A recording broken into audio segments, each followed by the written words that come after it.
El siguiente ejercicio nos muestra una tabla donde se compara, donde la compañía Phobos trata de realizar un estudio acerca de cómo se afecta el rozamiento del acero sobre la viscosidad. En este caso, si se dan cuenta, nuevamente se nos pide saber cuál es la relación lógica que existe entre ambas variables. Entonces, ¿qué tendría más sentido? Obviamente, si es que nosotros aplicamos un fluido de mayor viscosidad, es probable que el rozamiento cambie. Es decir, a medida que nosotros cambiamos la viscosidad, el rozamiento debería cambiar también. Por ende, podríamos decir inmediatamente que la variable independiente será la viscosidad y el rozamiento será la variable dependiente. A partir de ello se nos pide construir la ecuación de regresión con el método de los mínimos cuadrados. Como se vio anteriormente, del desglose del método de los mínimos cuadrados se obtiene la parte más importante, que dice que la sumatoria de i es igual a n veces beta sub 0 más beta sub 1 por la sumatoria de x, y que la sumatoria de i xi es igual a beta sub 0 veces la sumatoria de x sub i más beta sub 1 veces la sumatoria de x sub i al cuadrado. ¿Cómo conseguimos estos valores? Se preguntarán. Bueno, en su calculadora, nuevamente, deben trabajar con una de las modalidades más importantes que esta tiene. Puesto que si bien antes trabajábamos en modo estadístico, trabajamos para una variable. Por ende ahora trabajaremos en modo estadístico, es decir, en el modo stat, que es el 3, pero esta vez elegiremos la segunda opción, que es a más bx. Si se dan cuenta, esto se parece mucho a una ecuación de regresión, donde a corresponde al coeficiente de intersección y b corresponde al coeficiente angular. Podremos introducir en la pantalla, se nos mostrará una tabla donde podremos introducir los valores de x, de y y su frecuencia. En este caso podemos prescindir completamente de la frecuencia, puesto que siempre van a tener frecuencia 1 para todos los valores. Simplemente se deben introducir los valores en esa tabla y luego, una vez los valores están introducidos, se debe apretar Shift más 1 para entrar al modo estadístico y ahí podemos obtener directamente las variables de regresión en la opción 5, que es reg, donde nos va a presentar el A, el B, el R, pero el que a nosotros nos interesa en este caso es A y B, donde A es el coeficiente de intersección y B es el coeficiente angular.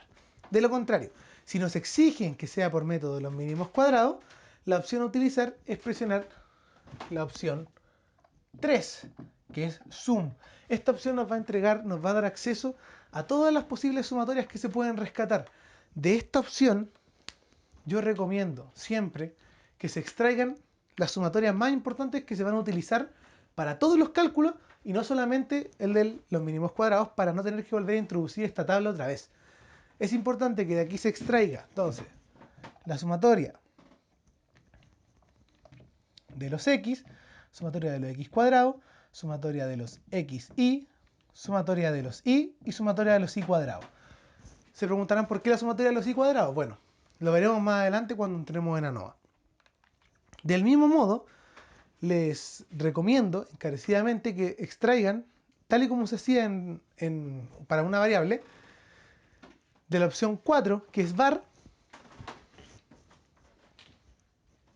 de la opción 4, que es var, extraigan la media de x, la media de y, el s de x y el s de y. Recordar que estamos trabajando con una muestra, por ende de acá nosotros podemos obtener una media muestral y una desviación estándar muestral, también una varianza muestral.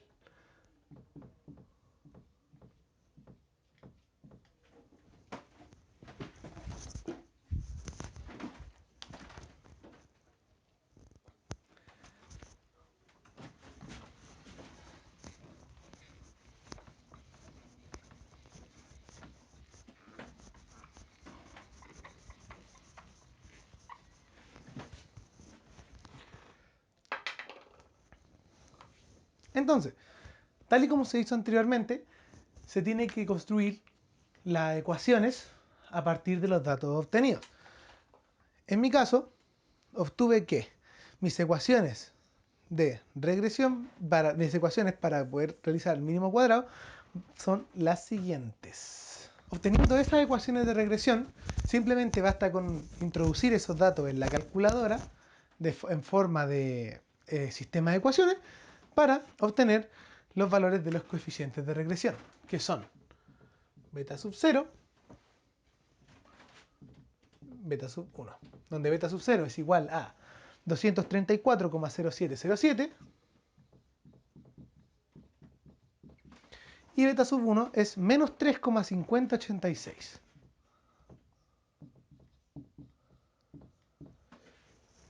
¿Cuál es la interpretación en este caso? Bueno, es importante decir que el coeficiente de intersección no siempre va a tener interpretación, puesto que a veces no es lógico interpretarlo. En este caso, tal vez lo sea.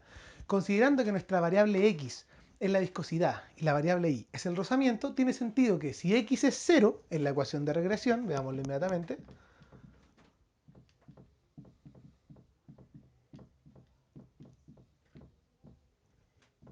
si x es 0, nos dice que entonces y es igual a 234. Eso quiere decir que cuando la viscosidad del aceite que estoy utilizando es igual a 0, el rozamiento va a tener su punto máximo, que es 234,07. En este caso, el coeficiente angular también tiene su interpretación. Y si se dan cuenta, es negativo. Por ende, ¿qué me indica? Que a medida que x aumente, y debería disminuir. Por ello es que nosotros decimos que alcanza su punto máximo acá y por cada unidad de viscosidad que aumente, el rozamiento va a disminuir en razón de 3,5086. De esa forma tenemos construida la ecuación de regresión.